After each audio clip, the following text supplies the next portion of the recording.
Welcome, everyone, to the January 27th City Council work session. Welcome to everyone here and everyone at home. Before we go into our first item, I just want to thank everyone who voted yesterday, and appreciate all the hard work that everybody put in. So now the next item on our work session is downtown public safety issues, something of importance to all of us. City Manager. Thank you, Mayor. And I'll just start with a couple of comments, and then I'll turn it over to Susan and the Chief to give you the presentation on this.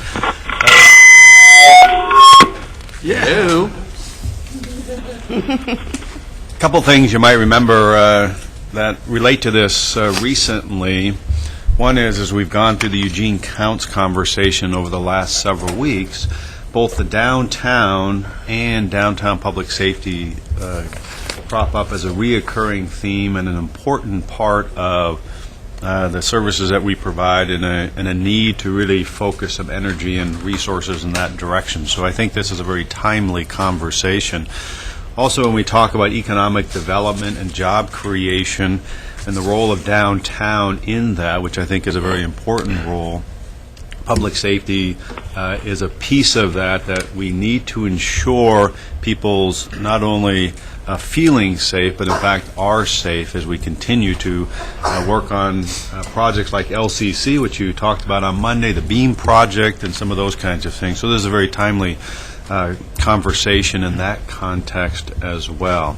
And so what we're hoping for today is that you have a chance to take a look at the recommendations, that we move forward on the recommendations, and as we continue to work towards the FY11 budget, we would like to continue to provide options as we come back in the budget on how to fund this particular package going forward. So with that, Susan, I'll turn it over to you. Great, thanks. Hi, Mayor and Councilors. Susan Muir from the Planning and Development Department. I'm going to kick this off by building on what John just did as part of the introduction. And you've been hearing me say for the last 3 to 4 months at this table that we're working on your goal of a vibrant downtown and economic boost for downtown. And under that goal, we have developed 4 strategies that we continue to come back and work with you on. The first one is jobs and redevelopment of downtown, which, as John mentioned, we've been working with Beam and Lane Community College and others on that. The parking piece, which you've heard that we have the parking subcommittee that's going to be coming to you in the middle of February. We have the amenities and attractions project that was part of your discussion on January 11th. And what we're here for today is to talk about the safety strategy, which we'll kick off by talking about the Downtown Safety Task Force that was created. So I'm going to turn it over to Chief Kearns. We had planned this last year to bring together a task team to help us develop a strategy for the downtown safety. And after a couple of violent crimes that occurred in the downtown core, we felt it more urgent to bring together the people that you see on this list to help us to develop an enduring strategy that will change the conditions downtown. So we had business owners, one Eugene police officer, Lieutenant Scott Fellman, homeless advocates, youth advocates, Linda Hamilton from Human Rights, who also happens to be a parole and probation officer, and downtown residents. And one of the first things that the task team did was to identify what the conditions are that need to be changed and what contributes. What is it about the situation downtown that contributes or enables the kind of behavior that's problematic? And what they came up with were these 4 areas. There's a lack of accountability and consequences, not enough police or jail beds or other services. The illegal and unpleasant behavior is upsetting to people who would otherwise conduct business downtown or spend time there. And there are many services, public safety services, that exist there, but they don't work in a cohesive and coordinated way. And then there are things about the way that the downtown is laid out and places where there are greater opportunities for crime. The task team developed more than 40 individual... I think that's Alan. Oh, time's up. I thought it was my hearing. The task team came up with more than 40 individual tactics or individual strategies worthy of consideration. We received input from youth, from people who work and live downtown, from police officers, and as we called around the country looking for programs that have been successful in downtown cores throughout the United States, we were repeatedly referred to a program in Portland, Oregon that you've heard something about. And so managers from that program visited the task team and gave us an overview, and then, as you know, we later took a field trip there and learned quite a bit more about it. So what you see in the recommendations that we're presenting to you includes the concept that's been applied so well up in Portland. We'll provide you with, as you've seen in your packet, the short-term and the long-term strategies. In the short term are those things that we're actually working on today. As I said, there's a number of existing resources that could be coordinated better, and that's what you see in the first item of immediate implementation. We can work better with Parole and Probation, Department of Youth Services. There already exists closed-circuit television systems that are owned by businesses for their own safety and security purposes. We can take greater advantage of those. There's a number of social services that function in the downtown area that we are not entirely coordinating with, that I think we could do a better job of. And so right now the police department is taking an inventory of all these services that already exist in the downtown.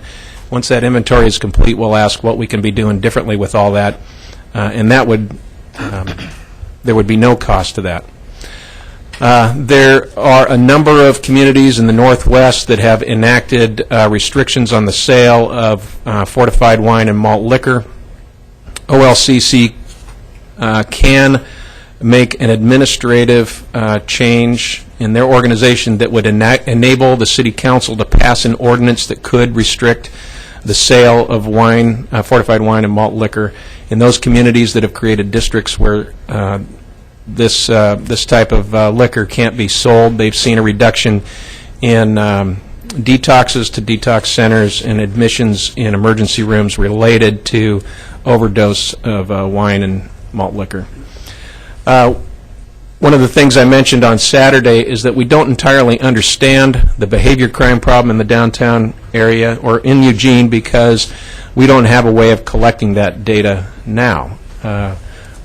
It wouldn't be a huge expense for us to set up the software to manage the information and to set up programs that would allow us to collect that and to encourage the community to report it. They may not get an immediate police response, but at least we'd know where we need to put our officers. The police department is working on a way to enhance our crime analysis function, which would be a part of this particular strategy. The fourth strategy up there is one that I think we also might have touched briefly upon in one of the last few meetings. This is an opportunity for us to look at assessing the fees for the Downtown Improvement District in vacant buildings and really looking at continuing to build the toolbox that we have to address all of these things. So we think we can move forward on that in the short term and bring something back to you to review in order to assess those. And then there's a map in your packet on page 149 that shows the boundary, and we put a couple of other interesting downtown boundaries on there just to show you that the district, it's worthy of overall looking at where the footprint of the district is and where the needs are and where we might look at opportunities to expand that or do something different with the boundary, and really working in partnership with Downtown Eugene, Inc. to come up with continued and enhanced ways to fund the services under this plan. And then on item 5, the police and courts need to report back to you this fall on the effectiveness of the downtown safety zone ordinance. We will conduct an analysis of what systematically is working and not working with that, and the effect on crime of that particular ordinance. And we should ask whether or not the boundary within which the zone applies is the right boundary. Are the crimes the right crimes, and is it worthy of continuing, or should it be enhanced in some way? So that's the end of the short-term items that we have as part of the recommendation.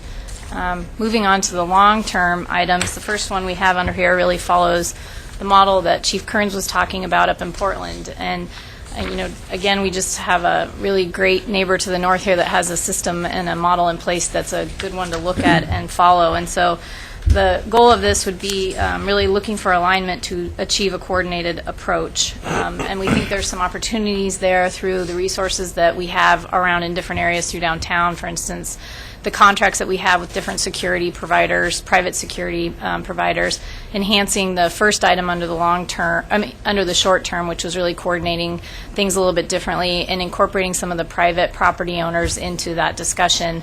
And again, just following the Portland model, which had everybody at the table coordinating and really taking an approach that would allow us to look at everything without boundaries and without any information clogs or things like that, to really address the whole process of clean and safe in downtown. And then I think it's obvious to so many people that the lack of accountability, the lack of jail space makes it difficult to change some behavior. Adding 10 jail beds would be inadequate, but it would certainly help our efforts in the downtown core. We'd need to work with the courts to focus 10 new jail beds on criminal behavior that's happening downtown.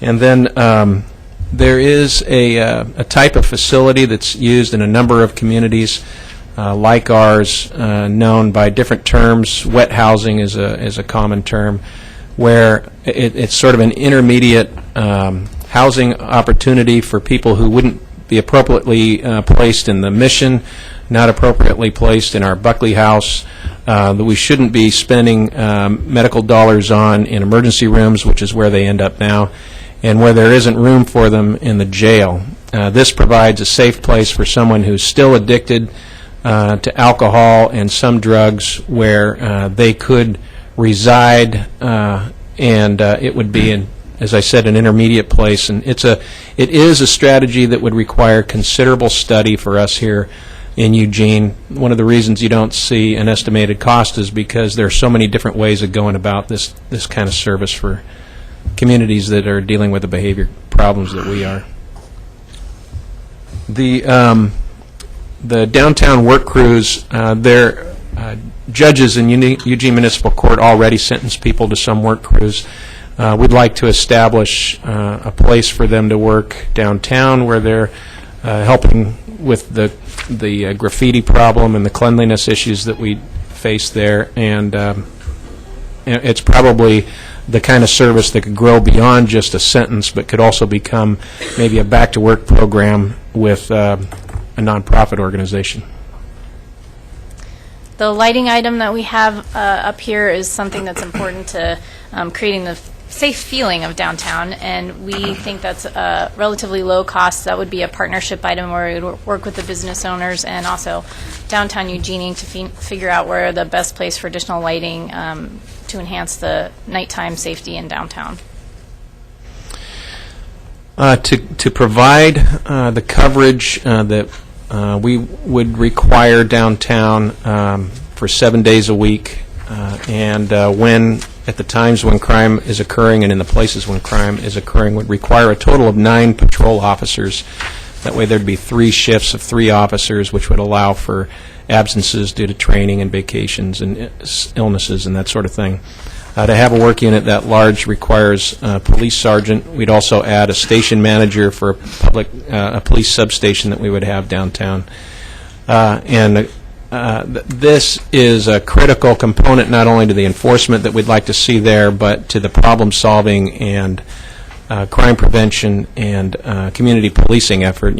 It's impossible to have a community policing program if we don't have police officers to do that work, and this would allow us to have a pretty robust program downtown. So the final item on the list is to enhance the Kahoot services in downtown, and this still might need some refinement in partnership with Kahoots because we haven't done all of that work yet, but essentially what this would do is double the amount of resources that we have for Kahoots in downtown. This cost includes some one-time startup equipment. So the grand tally for those items that we have in the recommendation would be a total ongoing cost of a little over $2 million and a total one-time cost of $200,000. And the footnote that I would add there is the piece that Chief Kearns mentioned about the wet beds and still working to figure out how much of a partnership that would be and how that could be delivered. So just going back to your January 11th work session, this was the funding options piece that you saw under this project of downtown safety, and we just wanted to remind you that this is the type of thing that we're looking at as we think about options for this piece.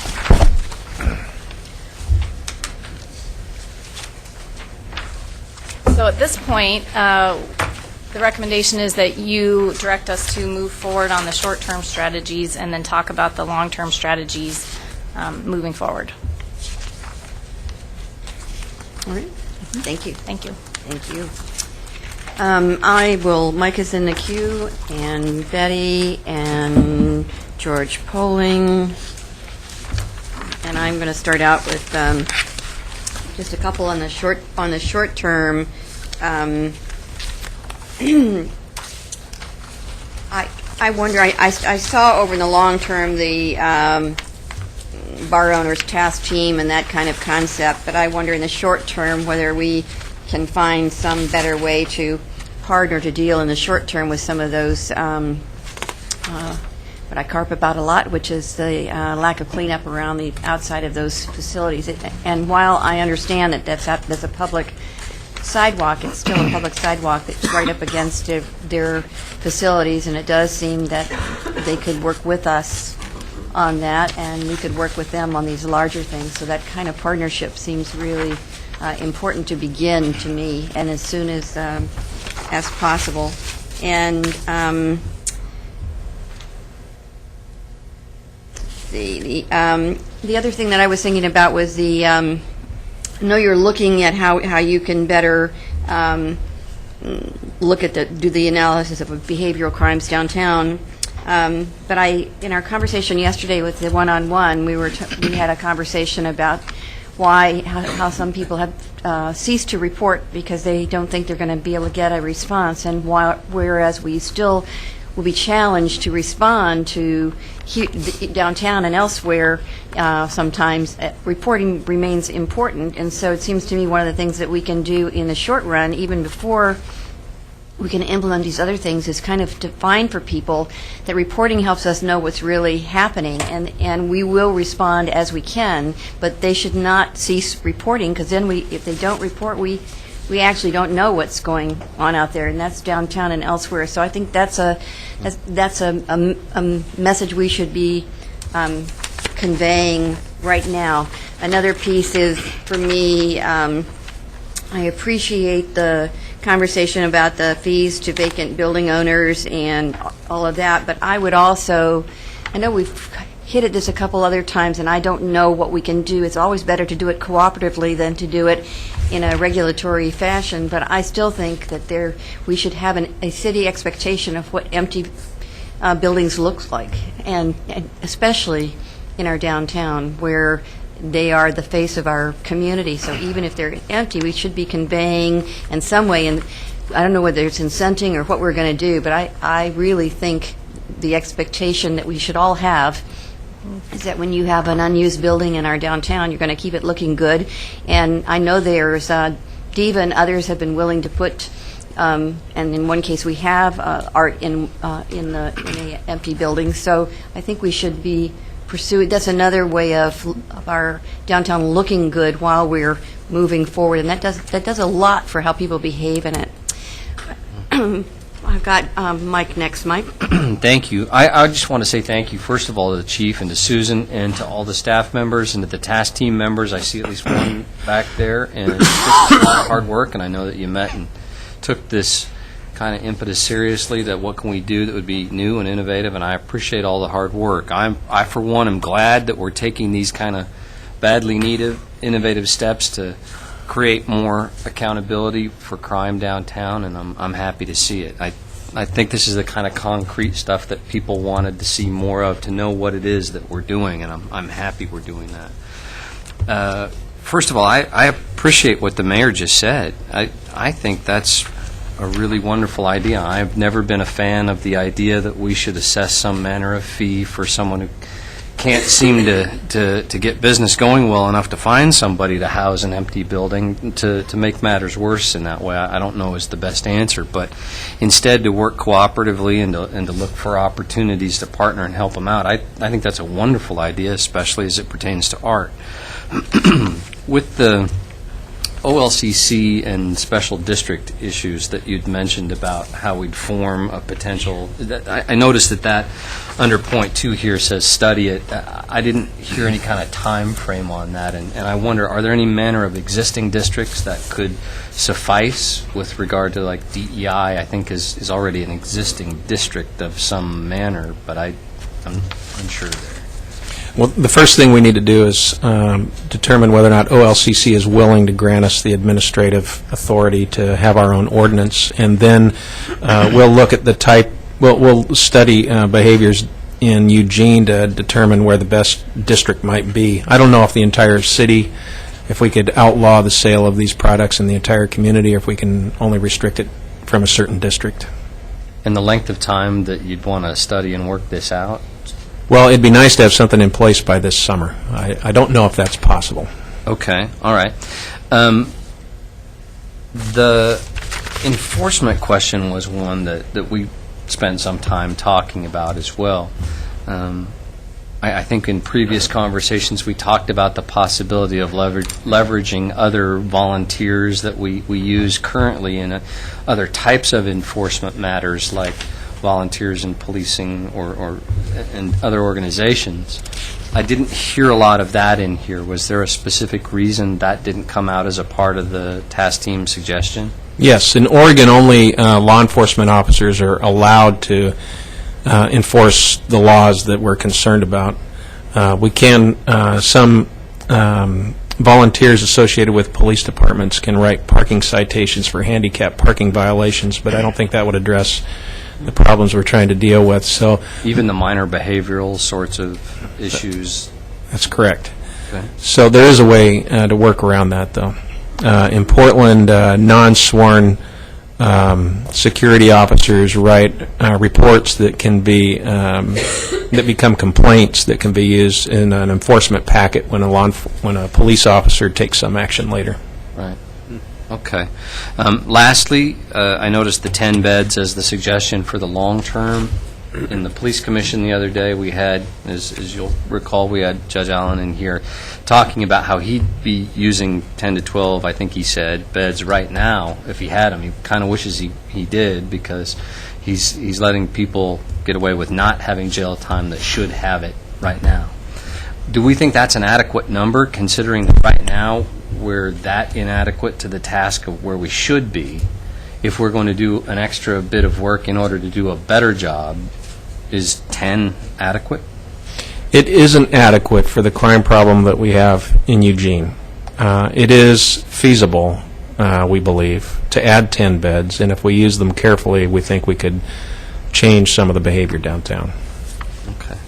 Again, good job for everybody. I'm happy to move this forward, because I think this is some concrete action that we can say will have an effect. Thank you. I want to check in with, I believe we have Alan on the phone down there, right? Yes, and I would like to get in the queue, Mayor, when I could. I will put you in the queue after I've got Betty, George Polling, Andrea, George Brown, and then comes you, Alan. Okay, Betty. First, a question for the chief. Do you keep records of all complaints, whether or not you can respond? No, we don't.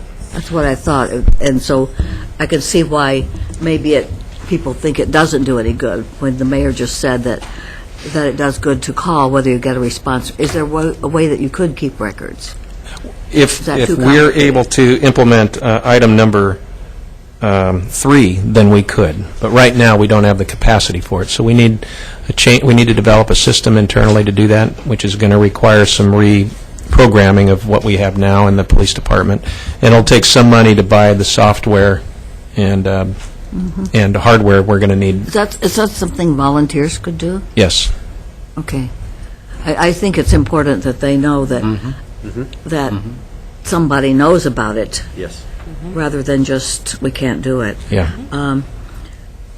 I think it's really good you're talking about fees for the vacant buildings. As you know, I've asked for a work session on that years ago, and it never happened yet, but I think that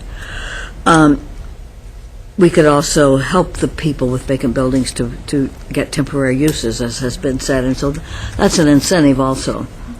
And I have mentioned this before a few times, but I would think that the schools would be willing to cooperate, places to show the work of school children, a different school each week maybe, could use, or maybe a month, I don't know how long, but could use some of those storefronts. And they might then help to keep the area clean, too. I did notice, I was walking around today, and it looks a little cleaner downtown than usual. I don't know what happened. Maybe somebody heard we were going to clean it up.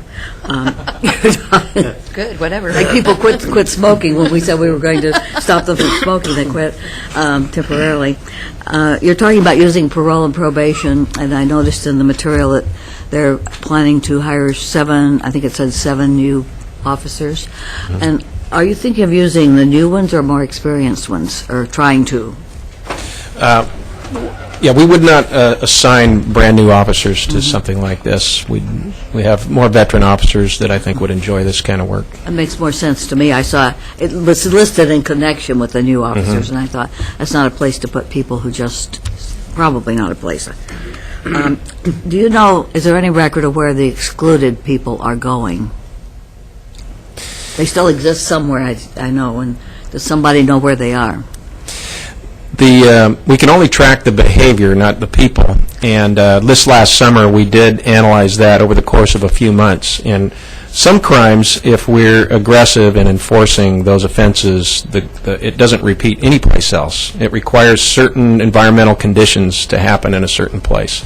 Behavior crime, not so much so, because there's so many opportunities in the downtown area to do that. So what we see is that when we enforce behavior crime heavily in one place, it moves, the crime we can see moves someplace else. I don't know if that necessarily means the people are moving.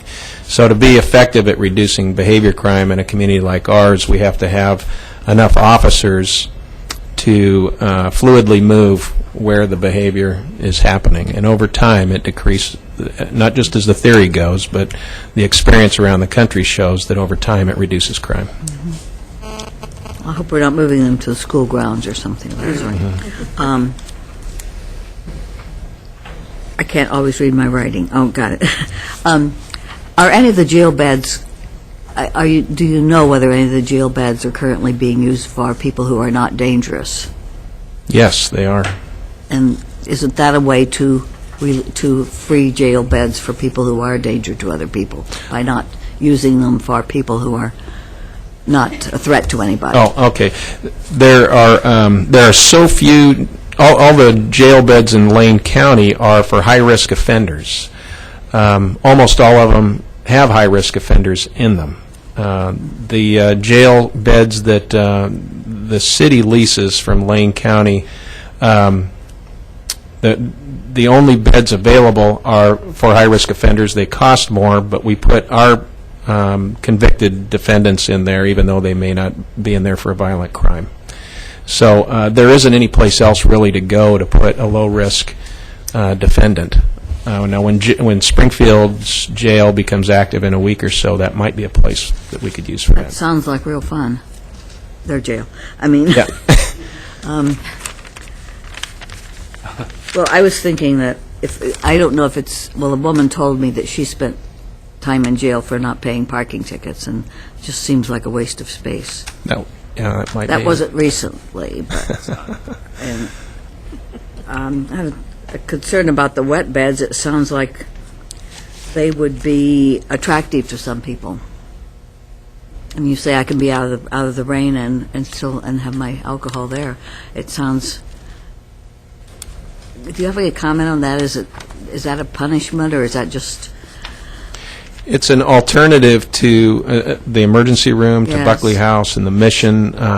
It is a unique and discreet group of people who would qualify for it, and since we wouldn't have enough beds, only a few would really benefit from it. But the idea would be to have enough beds that it would make a difference in the behavior that people find. Well, frankly, it's a harm reduction strategy. It gets those people out of the street where they'll be less likely to end up in need of medical care.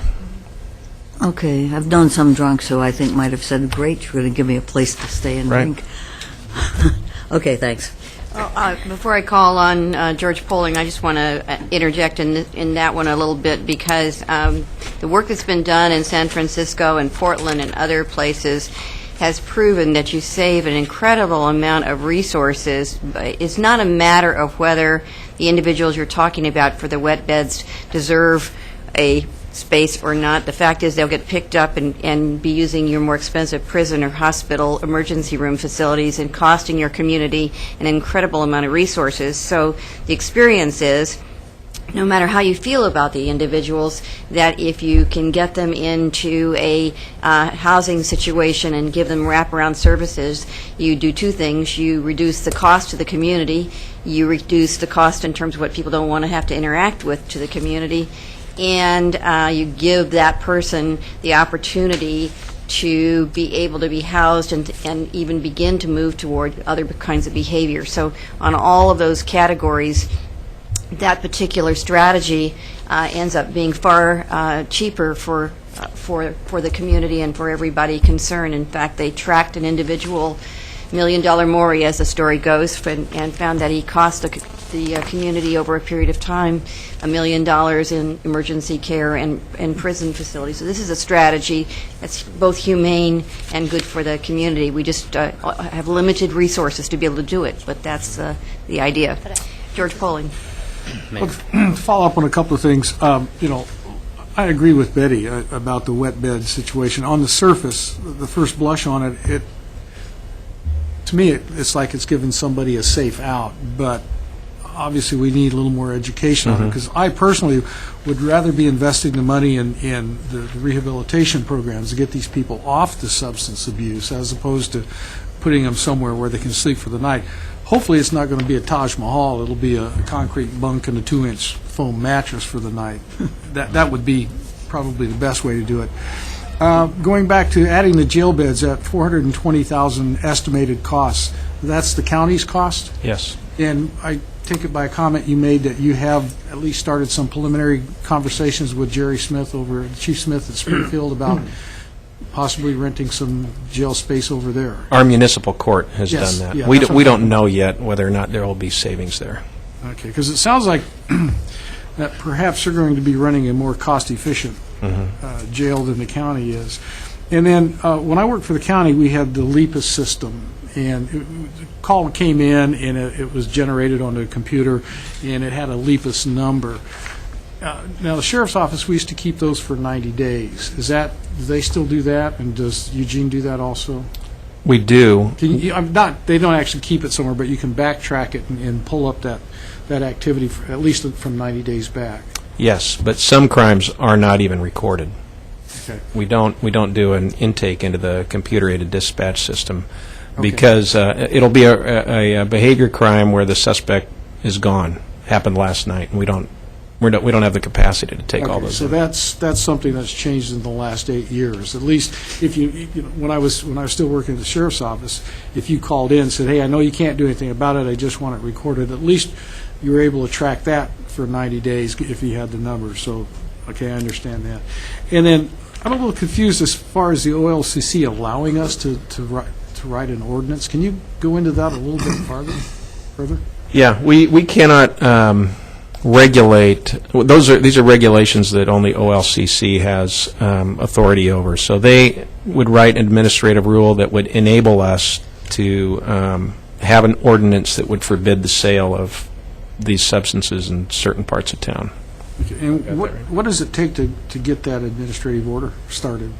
We're talking with OLCC now, and I don't know yet whether they're interested in doing that with us. So we'll keep you informed of what the progress of that is. And do we have any information from any other communities in the Northwest about this type of an ordinance? Yes. That we're talking about? Yeah, Portland has one, and I know Seattle does, and in those places where Portland got the administrative rule some time ago, it only applies to communities of 300,000 or larger, so it would only apply to Portland in this state. and it's been successful at reducing the number of detoxes they've had there and emergency room visits for alcohol abuse. Okay.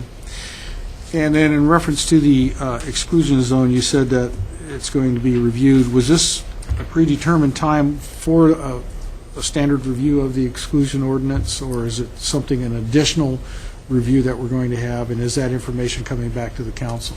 Yes, we need to report back to the council at the latest this fall. I believe it sunsets. 2 years sunset.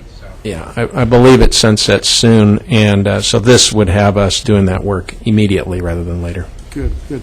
And then one last thing. I know Kahoots does a great deal of service for our community, and it's an organization that doesn't quite receive the recognition that it does for the job it does. I'm just kind of curious, do you know if they have a way of breaking down the amount of activity and time that they spend in our downtown zone right now? Is there a way to get that? So if they're spending like 80% of their time in this concentrated area, then yeah, I would say let's go ahead and see if we can invest some more time and money with them. But if they're only spending 20% of the time, then is it worth it?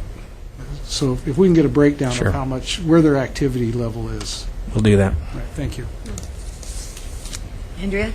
Thank you. I appreciate everybody's comments, and I do also appreciate all the work the committee did. It was quite a pretty diverse group of people that were at the table, and appreciate the work that they did. I had a couple of comments about, just want to say Kahoots, I think, I agree with you, George, it does a lot of work, and I think that if there were more, they'd be more than glad to be wherever we thought, or the police thought, because they work in conjunction with the police. I'm sure if there were more bodies, they'd be willing to do whatever we asked them. So this last summer in the Whitaker neighborhood, we had some issues around malt liquor sales, and you did a little pilot around that. Do you have any feedback on that yet, or any Not yet. information? Because if there was... Okay. If there was any type of ordinance that that we could do to exclude the sale of malt liquor and, fortified liquor, beer and wine, that we would definitely not only include the Whitaker, but I think the Highway 99 corridor those are also areas that are afflicted with those issues, even though they don't, the Whitaker has kind of risen to the level, but I don't think Highway 99 has, and I believe that if you do this in any part of town, it'll shift. So I would want to make sure that those two areas were included. Second that. And I think that these recommendations are good. I'm more than happy to support all of them. Those were my two. Oh, and I just guess I wanted to talk a little bit about the wet beds. I do think that's the first time I've heard them used in that term. I just think of them as night shelters.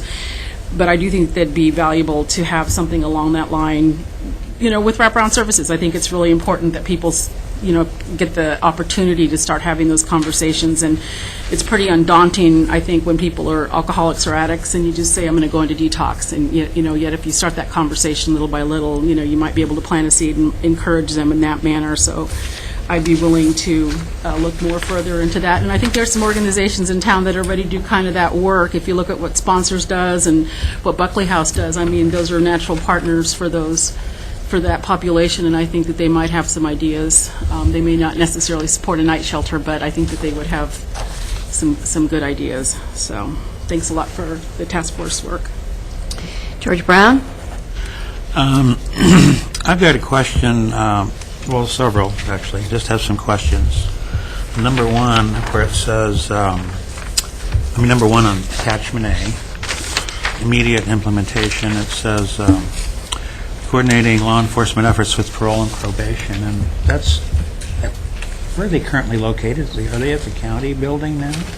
Parole and probation people, or the jail, or? We have some that work in the Monroe Street Station, some that work in the West University Station. Most parole and probation officers work out of the state building, or what used to be the state building across the street. So they're actually already downtown. I saw some, I couldn't tell you what page it's on, but there was talk of creating a special station for them closer to the center, and it just seems like they could make forays now to wherever, because it's not all the time in one place every day. It's not that predictable. There'll be huge gangs of people certain times of the week. that's the time they could just walk over from their office to check on their charges. Seems to me like they could go a long ways to doing that without, creating a special new environment for them. And I had another question under this first thing. At another part later in the material, I think there was the idea of expanding the authority of the other security services downtown, the St. Vinny's and the Whack and Hut and to the Red Hats. Was that with the idea of giving them citation authority? Kind of like what we did with the university? It would, no, it would not grant them citation authority. It would, what it would do is encourage them to not only look at their own property, but also look out from the curb at what's happening around them. The data collection item on the first page of the short-term strategies would have them collecting information for us and reporting crime. And where appropriate, they could interrupt certain behavior crimes, report them so that we have that report available to charge against the subject later when a police officer takes enforcement action. I see. Okay.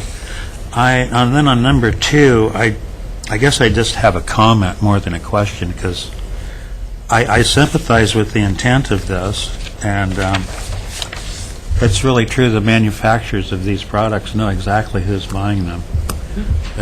And they always have. This is not the gourmet connoisseur, you know what I mean? They know who's buying their product, and I think they're aware of the devastating problems it can cause in certain populations. But I just think it's going to be a little tricky, because in this zone and actually all over town where these problems exist, there are groceries and restaurants that sell fortified wines in the form of port and sherry, and they sell, we do, and they also will sell some high gravity ales and other kinds of beer, microbrews. They have some, and some of them the alcohol's kind of high. They're pretty expensive, so the customer's base is kind of limited, but not the people that we're talking about here. But I just think there might be a problem there crafting a. I'm sympathetic to the idea, but I think it could be a little tricky. And then let's see. On item number 3, I think that's a good idea. And George. was this about the data? Uh-oh. Put you in the next round. Yeah, I'll need one more round. Sorry. It's okay. Alan? Thank you, Mayor. And thanks to all the people that worked on this report, especially the task team members and the chief and Susan Muir. It takes a lot to get us to where we are now. So thank you all for that hard work. I'm also really glad to see that it's a team working on this with Susan Muir from Planning and Development at the table with the chief of police. It just underscores the point that it's not strictly a police issue downtown. It also involves human services and more development downtown, and doing only one of the 3 doesn't get us where we want to be, and we need to get more eyes on the street, and we need to deal with the people that are there in various different ways. And I think you've done a good job of getting events downtown, which I think is also a big part of this, and I hope we continue to do that. I support the short-term actions, but I have a couple of questions. On number 2, I think that's a good idea. Would that be a citywide ban? That's what I would encourage, but... I don't know if it could be. That's something we still need to learn about, what OLCC would permit.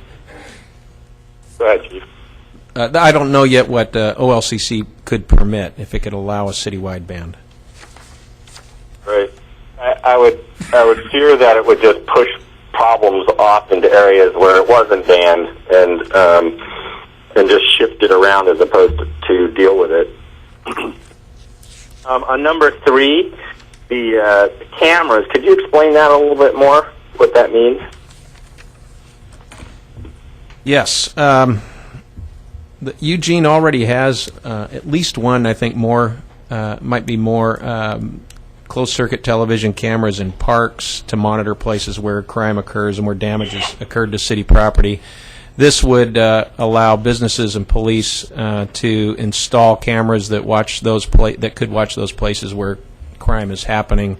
The presence of the cameras deter crime, and depending on how we receive the signal from the camera, we could probably make arrests shortly after a crime occurs. Other communities that have had problems like we do have found that this is one of the most successful components to a strategy to reduce crime. Does that answer your question? Yeah, right. So would this $100,000 specifically add cameras? It would add cameras and a way of transmitting the signal to a place where we could monitor it when the crime is in progress. So probably, or potentially, to our dispatch center. How many? This would probably only pay for a few initially. We might be able to acquire grants, and I think partnerships with businesses could add the rest. They all be downtown? Yes. I guess I a little bit pause on privacy issues around that, but we can have that conversation later.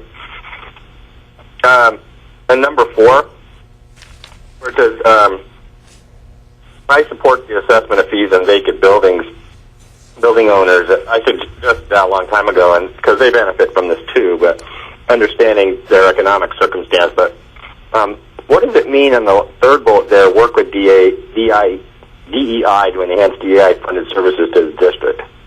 I think what we're trying to say there, Counselor, is that there's really a partnership in this district boundary, and we anticipate them being a big player at the table as this discussion moves forward. And so looking at the way the funds are distributed, looking at the way we have the contracts for all safety things, including DEI's contract, we just want to make sure that we're using the money that comes in from the district in the best way, and DEI will be a big player there. So how much do we give to DEI right now? The district takes in about $250,000 a year. How much comes from the city? I don't have that information, but I can get it for you. Ballpark? Not all city facilities pay it, so just a few. It's a small portion of that, I think. Okay. So do you have any specifics about what would be enhanced? Well, I think they would be a part of that number 1 and both number 1 and number 6, the short term and the long term, of creating the umbrella development. And if you look at the project description under the long term item number 6, we really think some form of DEI is a key approach to this, and that's sort of the way the Portland model follows it. They have a distinct umbrella that's not necessarily a city role. Okay. And then number 5, the exclusionary zone, proposed necessary amendments. Do you have anything in mind at this point? Not yet. No, not yet. That's just a placeholder? Yes. Okay, how would we develop what those amendments would be? Yes, we would need to bring them to you. How would they be developed? I'm sorry. I'll just answer whatever question I think I'm hearing. It'll be a lot easier. That's okay, Chief. A lot funnier for me than it is for you, I'm sure. Well, that's the analysis that we have to do. That's what this calls for. So we'd want to talk to the municipal court judge, the officers that work downtown, and the business people and residents to ask whether or not what we're doing now is as effective as we'd like it to be, and if any changes in terms of the types of crimes that apply, or the frequency with which we exclude people, or whether or not we're excluding the right people committing the right crimes. There's any number of things that we need to look at. So this is just recommending that we get started on that now rather than this fall. Okay. And, okay.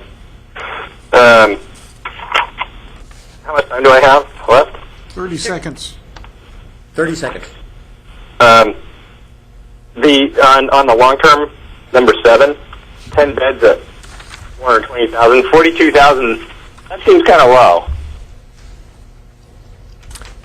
This is, according to municipal court, this is what we pay now for jail beds at Lane County. That's at Lane County, right? I heard that. Yes. Okay. I'll need another round. Thank you. Before I call on Jennifer, I just wanted to cheap look at number 3 that Alan was referring to, and it does talk about cameras, but it's also the costs include the automated behavior crime reporting, right? That's right, So yes. it's not just for the cameras. I just wanted to clarify. That's that. right. Okay. All right, Jennifer. Thank you, and thank you guys for your work. That actually speaks to most of my questions have already been answered, but I did have a couple about this automated behavioral crime reporting. Is that something I would do over the phone, or is that something I would do by the computer? Both. Yeah, so what we need to buy is some hardware for security people, police officers, guides, parole and probation, and maybe other services to have in the field so that as they witness a crime, they can report it immediately over the equipment. And then also the software that would allow us to have something online for a person to report a crime that they've seen, and for volunteers to receive those reports over the phone. And the software would serve the second purpose of allowing us to easily manage or interpret the data as it comes in. Okay. You mentioned volunteers, and that was sort of another question I had around more so of the retired folks. Now, I understand that you said that only law enforcement officers can issue citations and that That's kind of thing. Is there a better way that we could use our retired people? Not just as volunteers. I mean, I would be willing to pay them a stipend or something to do more to help you guys.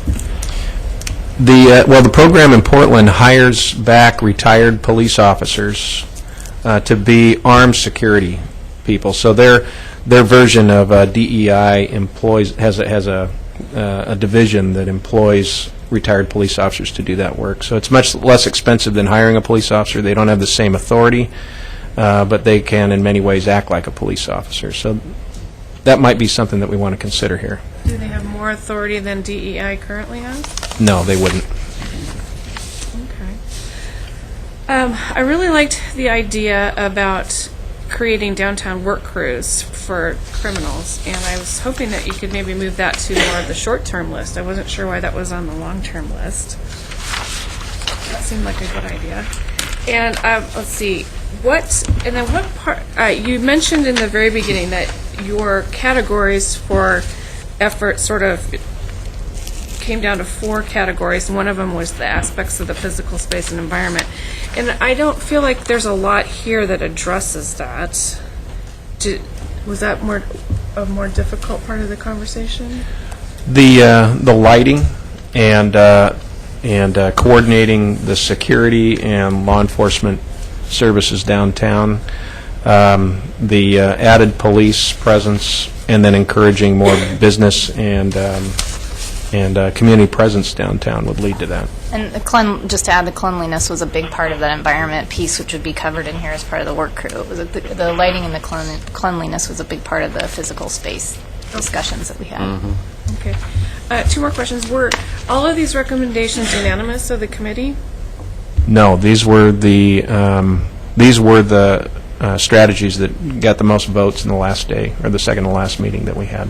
Okay. At some point, would it be okay to see what fell off the list? Yeah, and let me clarify. This is this is what the executive team took from the top, I think, about 15 items that the task team presented us with. They're very similar in almost all ways, but yeah, I think we can send all of you the full packet of strategies. We can. They're in the full report, which is the entire discussion that the Downtown Safety Task Team had as attachment B, and so they're all in here. Those are the 40 that Chief Kearns mentioned they looked at and reviewed in order to come up with the top few that they voted on. And after they voted, we kind of took the numbers of the votes off and took them back to the committee at the last meeting and said, here's the full package. Did we cover all of the areas? Well, are there anything that is missing from the list that we need to add on or take off the list? So they got to see it, make sure we touched every area enough on the list. So the votes the votes are an important piece to get the items on the list, but we sort of looked at it as a full package at the end. Okay, that makes sense. And then my last question is, I was really sort of impressed and compelled by the Eugene Advocates campaign, and they still are sending out pretty regular emails asking questions and whatnot. And I just wanted to know, to what degree did you include their recommendations or their thoughts and their input into this document? Well, I am familiar with what their recommendations have been, and I was present for the discussions. I think their emails have been shared with others who were on the task team, but we didn't gather all of their emails and share all of them with the task team. So they informed my input to the discussion. Okay, I'm good, thanks. Chris? Oh, thank you. As everyone else is saying, I'm impressed with the work, and I really appreciate your work, the staff's work, and also the committee's work. And I believe I'm hearing broad support for moving forward with the major components here. Everyone has questions about specific pieces, which I think is reasonable, and I think those questions will be answered and dealt with as they're brought up. For example, on the issue with fortified beverages that George brought up, yeah, I would be hopeful that you could work, exceptions or waivers or ways into it to accommodate, so you don't throw the baby out with the bathwater. But I think the intent of it is a good one. Something else I'm hearing is, you had mentioned you don't know how much of this we could do maybe by summer, and I know that's an arbitrary time, but it's nevertheless sooner rather than later, to me, is always an incentive to do something. So I realize that things with price tags next to them are things that probably have to come up in the budget discussion. So we know that if the Budget Committee is having to process this, that's going to be a factor in determining when you might do something. But the other things in here that may not have a price tag or may be fundable within the resources we already have, I would be willing to support whatever we could do to try to implement as much of this as we could, as quickly as possible. So yeah, if you're looking for us to help you get that going faster, I'm happy to help you do that, because I think there's things on here that you could call them low-hanging fruit, but they're really relatively easy opportunities to take advantage of. And if we could do them in the next 2 or 3 or 4 months, I'd be willing to help you in whatever we could do there, because I think there's some good stuff here. And I also agree on the notion that wet beds are something good to look at, as long as they're implemented the right way. It's not just a flop house. It's something where you actually are getting a productive outcome for it. And I think that may be possible to do, especially if it is a much lower cost alternative than an emergency room or a jail bed that could be used for somebody who was a greater level offender. So I'm intrigued by the notion of wet beds. I just want to see how we could implement it in a way that produces the best outcome from that resource. And in a previous life, we had also looked at cameras, particularly to protect skate parks against vandalism. That was an immediate use, and I do think they're a very good thing to look at. The implementation of cameras, though, is the key to whether or not they're going to work. If you put it up there and then you don't ever monitor it or you don't ever respond to it, then you've got a great picture of a crime that took place several hours ago. That's about it. So yeah, I think figuring out how to do it, they can be very effective if they're implemented the right way, and if it costs a little bit more to get the real-time use out of it, that's the payoff. So. And since they're not done in many situations where privacy would be a concern, I think that's something to look at. How can we make sure that's done in a way that protects privacy? So I'm encouraged to get it done sooner rather than later, what we can. Okay, we're finished with round 1 and heading into round 2, and we have Mike, Andrea, George Brown, Alan, and Betty. And we're going to need to put a motion out on the table at a reasonable time. So I'm just saying that to advise everyone that now we need to kind of move along as swiftly as we can with our comments. And the one thing that I would like to ask for you, since it came up at our council meeting on Monday, I would like to hear about youth input into this discussion. The youth input that we've had so far, thus far. We had a Department of Youth Services counselor that was part of every meeting, and she brought one subject who'd been a client of theirs that was provided some very valuable input, and then Eric Van Houten from help me out. Looking County Glass. now, isn't it? He's with Lane County Mental Health now, but he worked with youth previously. He brought somebody who was also very helpful. Part of the community policing and problem solving that we'll be able to do if we have more officers there would include youth, businesses, restaurant owners, volunteers. So it would all those who have a place downtown would be involved in making it safer. The only comment I wanted to make, because Susan and I talked about this before the meeting, is I think from your conversation, what I heard from her was that youth downtown are as varied as every other population downtown, and we tend to lump them into one group and talk about them in one way, and that's not respectful of the differences between the different kinds of youth, and that you tried to create an opportunity to hear from some of the different kinds of youth, and I just want to be sure people knew that that had happened. And also, Mary Layton was involved in the task team. She wasn't on the task team, but she came to the meetings, and really, we asked her to make a presentation about her perspective on it, and I think there's an opportunity there to incorporate that Mary and some of her students into the next stages of this as well. Well, personally, I just want to say what I like is to hear from you that you're looking at youth as being part of the solution as opposed to being the problem, and I think that they are a section of what we need to address in our downtown, both in terms of how they can help us with downtown and in terms of how we can address their needs. But I want to be sure that people hear us, that we all see them as part of an important part of our community, and that we need to respond to them just like we need to respond to everybody else. So thank you. Mike, you're next. Thank you. 3 last things. Firstly, on item number 3, I must tell you, I understand the importance, because I've had it explained to me, of the use of cameras and automated technology in this.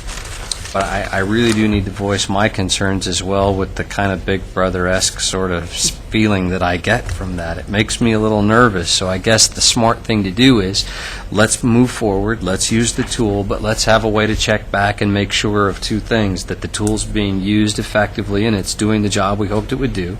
And number 2, that we have the appropriate sort of measurements in place and restrictions in place so it's not misused in any way by someone around the idea of privacy concerns. And I don't know what that mechanism would be for checking back on it, but I'd be real interested in a review of how it's used over time.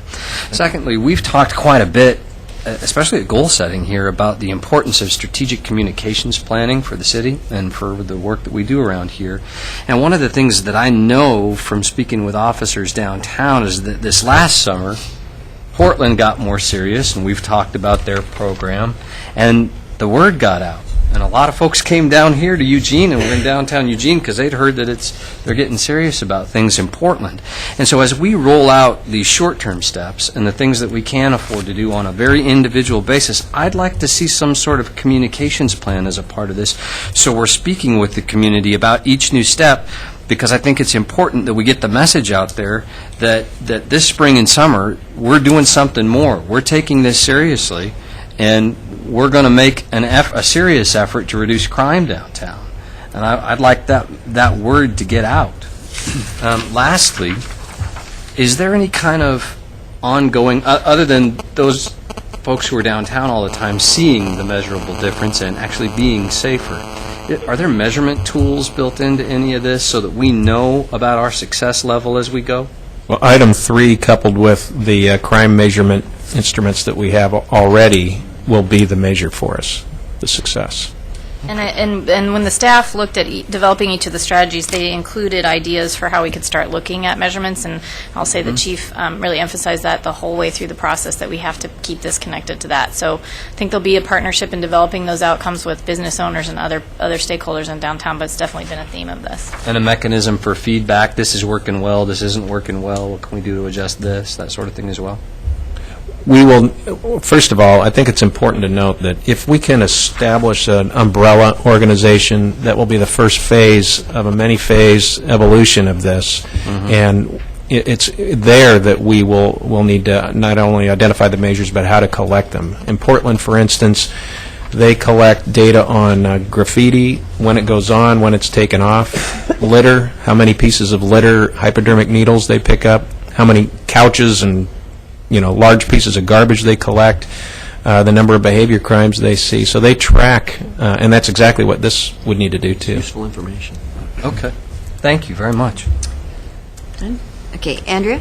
Jennifer spoke to my concern about number 9, and I know that we have some money left in the council contingency fund, and it's cleaning up the work crews downtown. If there was money now, could that be something that we brought forward? Because I know that the city of Eugene has quit working on the sidewalks and cleaning it up. They're taking care of the flowers on the mall, correct, still? It's a joint effort between, with the DEI and the hanging baskets and the flower pots. We do still do some sidewalk cleanup. I think the change was when the downtown pedestrian mall was taken out, there had been an enhanced level of service in those blocks that were closed as pedestrian malls, and that's, now that we don't have the pedestrian mall, that's gone away. Okay, and so, well, it seemed like within the last year, there was a change in service. Yeah, that was it. And so I'm wondering if there were money this year to do that, if that could happen this summer. The answer is yes, there would be money in the council contingency to do that. What we'd want to do, in addition to that, if you'd like to do that, is ensure that we build this into an ongoing piece into the future also. I just feel like that's something that I've heard and I've seen, and that's one of the things that we get pictures on, is on how unclean it is downtown, so I would like to see us, when you make the motion, if you could move that to the short-term list and look for money from the council contingency fund. Is that going to work for everybody? Moving number 9 to the short-term list? Yeah. It would still stay on the long-term. On the long-term list, too, but yeah. City Manager, did you have any? No, that would be fine. We would just want to, if you want to do that, it would be good to get direction from council to bring that back as part of the supplement. Is that workable with the judge also, because he's a part of it? That's my other... Do you mind, Jeff? Yeah, so the community...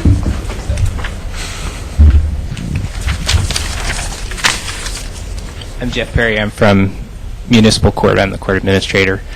So the community service program where we would direct people to go downtown and basically as a work crew, I think we've talked to Lane County Adult Corrections about the concept, because we already have an existing community service program that we send defendants to, and they were very confident that there would be enough people to bring downtown, and we could essentially create our own program pretty quick. Okay. And so the only barrier right now is just having some staff to supervise the crew when they're downtown, and so that's the one piece of it. There's also another separate proposal from facilities that includes basically just staffing up the operation that we have now, and I think both of those things together would probably be the most effective. So I can change the motion to reflect that. That'd be helpful if it's included in the motion, then we can move forward with that. I do think that it should be an ongoing strategy and a short-term strategy, because we just have gotten so much feedback around that particular issue that I feel like we need to do that. And the other comment or question that I had for you, Chief, and probably for Linda, has the downtown area risen in the level of the type of crimes that, if there were any programs within the Department of Justice, would they be eligible for, if there is such still the Weed and Seed program? Do you know? Have we looked at that recently? Now, we can get an answer to your question. Because that program was really pretty good in Bethel for the 5 years that we had it, and it brought a couple $1 million into the community, and I think that this would be the kind of thing that would really impact the quality of life issues that, and then because there's such a huge policing component of the money, plus the community involvement that needs to go with that, I think it would be worth if there. I don't even know if it's still available or not, but I just kind of thought it. We'll find out. Thank you. George Brown.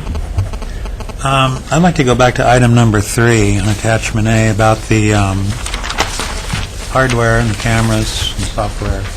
And my question is, so let's say we do this. I think it's a good idea. For the data collection, that could pertain to the whole city, though, right? I mean, Yes. anybody, anywhere, that would be maybe would go towards that goal of the hotspot reporting thing that you already kind of have in place, and this would be help complement that. Yes, it would. Right? Yeah, I think that would be really good, because I think I've done it myself. There's some minor thing happened. I didn't even bother to call because I knew that it was just so way down on the list of priorities that couldn't reasonably expect an officer to even respond to it. So I myself have been guilty of that. I know lots of people have. They don't even call in minor things. So this maybe would be a way you could just, hey, go to your computer and do a little entry and send it. I think that's a good idea. Also, I'm curious, when is the work that Gene Tate and Dave Frohnmeyer, I mean, they're going to have a report coming out pretty soon, aren't they? They do, but I don't know when We they don't know expect to exactly bring when that it'll out. be. Because that could be a nice complement to all this work that you guys did. But kind of looking forward to that. And then my last thing is on number 4. It says modify business improvement district fees. Is that the downtown service district? Yes, that the it is. same thing? Okay, and could we learn more about that? That's kind of like all the businesses pay the fees, is that Right, they correct? all pay really a quarterly fee that goes to the city, and then we contract for certain services with the Downtown Eugene Inc., which is now being managed by the Chamber of Commerce. So it's a kind of a clean and safe model. It's a typical business improvement district that happens all over the country. We have a small district here. The map on page 149 shows the boundary of that district, and so really with number 4, it's kind of a partnership with the Board of DEI and the business owners in downtown to determine if the footprint of the district needs to be expanded. There's some things happening right outside of that we might want to include in the district so that we can provide enhanced services there and also collect more fees and balance that out. Okay. Yeah, I see that, the Broadway Place apartments are not in that district, and nor are the garages. And I know that, a certain amount of money is spent on security in Right. the garages, all the garages, but they're not in the, it might be good to have that part in the, I don't know, could you just prepare a little memo for us, though, about kind of how this thing works? I'd like a little more. Sure. We contribute to it, We do. my business, but yeah. I'm unsure exactly. Sure? Yeah, absolutely. Absolutely. Thank you. So if we could have a... Thank you for your 4 cents. I want to know where your money goes? Well, basically, I think a lot of people downtown are unclear of how this thing exactly works. I don't believe I'm the only one. Maybe a message you need to get back So to. Yeah, we'd be happy to. Yeah. I should have talked to him. We'll give you some background. If I could just know how it works, how people are charged. Yep. Does the city kick in money to support DEI? Yes. I'd like to see that, and then the chamber does too, of course. really, but I assume. 'cause- It was recently changed, and they provide sort of an enhanced oversight for it, and they're actually saving money on the administration of the district for the board. So if we could just see a memo Yep, be happy to. providing all those things, that'd be great. Would that memo include a list of the DEI-funded services? Yes. Thank you. Yeah. We'll put the contract language, what we get from them out of the contract. There's some marketing pieces out of it and a number of informational things that they also provide. So we're kind of focused on the security part today, but they do provide a lot of services. Okay, great, thanks. Okay. Alan? Feel at any time. Yes, thank you, Mayor. Just one more point on the cameras. I guess I share Mike's concerns about the big brother qualities of that. That kind of bothers me. Can we get more detail about how this will be deployed, how many, how they'd be used, and by whom, so that we can understand that a little bit better? Yes. On number 11, would all 9 of those people be exclusively for downtown, all the patrol officer, sergeant, and the coordinator? We would want to draw up a district for them to work in that we think would address, the crime problems that we're trying to change. It may not be the downtown development district boundaries. It may not be the exclusion zone. I think it should be larger than that because the problem changes in the vicinity of downtown core. So I think what you're going to want to see from us before you make a decision on that is exactly what their work area would look like. Right, I agree with that, Chief, and it'd be nice if it went more towards the university as well, and maybe encompass certain part of that area as well, because that's a central problem area as well. The crime Oh, I'm sorry. She's making it dry down. Number 12, I'm glad to see Kahoots is included in this. They do really good work, and I think we underestimate their value in this town. Jennifer, I asked the question, what happens to all the other recommendations in the task team's report that aren't on this list? 'Cause apparently they voted on this, and this came out, and this is kind of what got winnowed down. What happens to all the other things? Well, we actually think that the ones that they recommended are included in all of the recommendations that are coming forward to you. They might look a little bit different, and Pete and I have been through them point by point to check and make sure we've achieved what the sort of desired outcome was of the task team to include it in here. So we believe that they're carried through. They might look a little different. I think the There's other nothing left out. I think the other piece, Alan, this is John, is just like any particular process, you try to pick out those that will have the greatest impact. And so as you move down the list on the recommendations, they would presumably have a less margin of return down the list. And so this is an attempt to get the largest number that can have the largest impact as we go.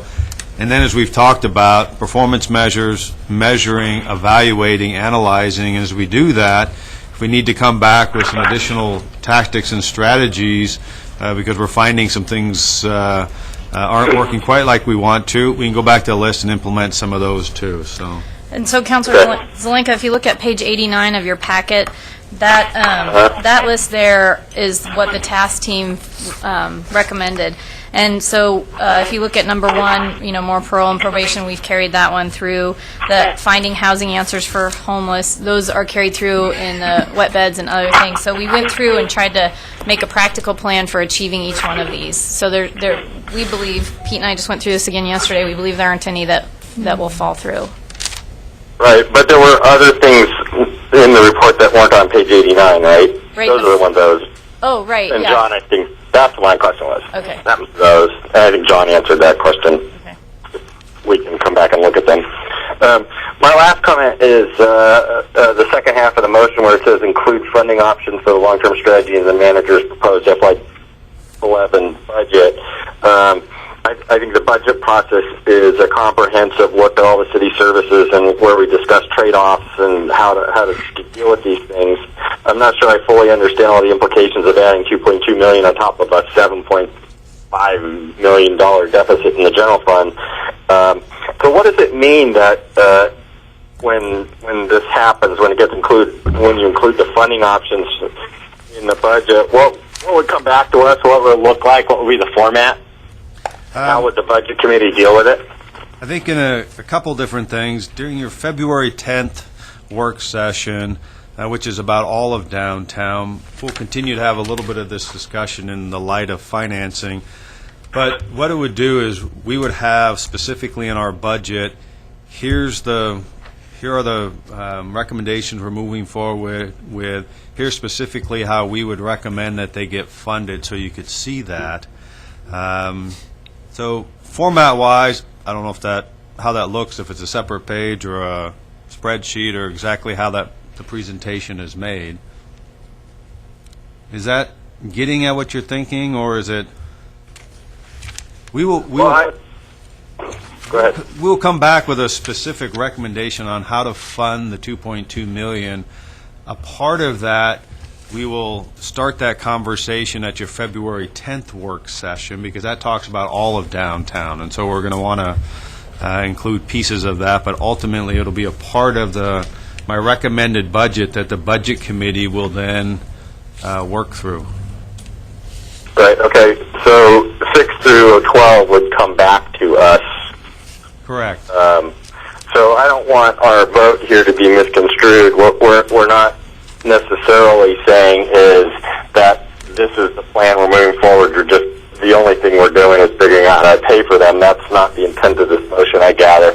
It's really to go to the next step, which is investigate more detail, flesh this out more, and figure out how we pay for them, and then make decisions about 6 through 12. Well, we will be coming back to you with is, there's been several questions here about the actual recommendations, and so there's additional information. The recommendations that you see before you are the ones that I will intend to bring back as part of the budget discussion with a specific funding plan to do that. And then, of course, the council ultimately has to appropriate dollars or appropriate funding based on where you eventually get to.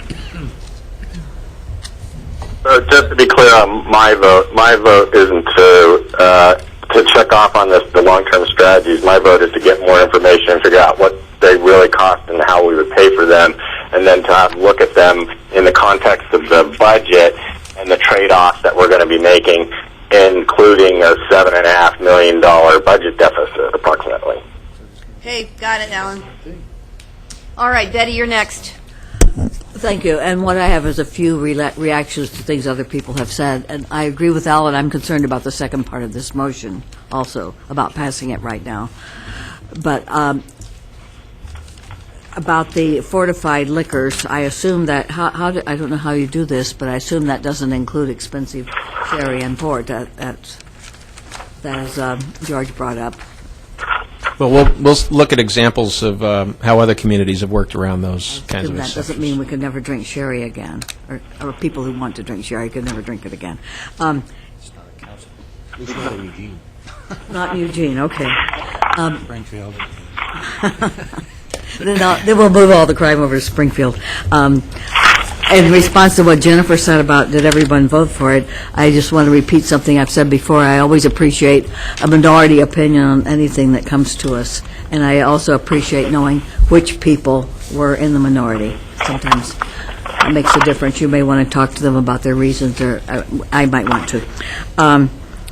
Probation, George's comment about probation and parole already being downtown, that's true, but I think that they would be having people come in to see them during the day. If they were in a different location, they might be closer to, it might be good to have them spread out so that they'd still be doing the regular work, but be closer to where the crimes might be committed. Is that right? Is that what Yes, and it would ensure that we're working in coordination with one another. Yeah, so that they wouldn't be all in this building over here. That's right. When they're getting their clients come to visit them. Okay, thank you. All right.